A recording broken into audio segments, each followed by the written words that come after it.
శరణార్థులకి తిండి పెట్టద్దని ఎవరు చెప్పరు. శరణార్థులని ఉంచుకోవద్దని ఎవరు చెప్పరు. ఎందుకంటే పాపం ఈ గతి లేక వచ్చారు గదా! కానీ వాళ్ళకి ఆ దేశపు పద్ధతి ఏంటి అన్నది నేర్పాలా? లేదా ఆ దేశంలో లైఫ్ ఏంటో నేర్పాలి.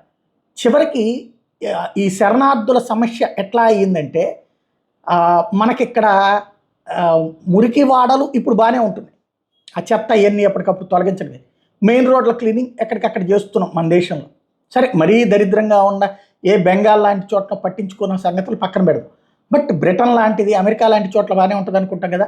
ఇప్పుడు చూడండి బర్మింగ్హామ్లో ఇట్లాంటి శరణార్థులు ఇట్లా రోడ్ల పక్కన ఉంచేటప్పటికి వాళ్ళతో ఎదురైనటువంటి సమస్య చూస్తే ఇక్కడ పబ్లిక్ ఎంత దారుణంగా అక్కడ పరిస్థితి ఫేస్ చేస్తున్నారనడానికి సజీవమైనటువంటి సాక్ష్యం ఈ దృశ్యాలు.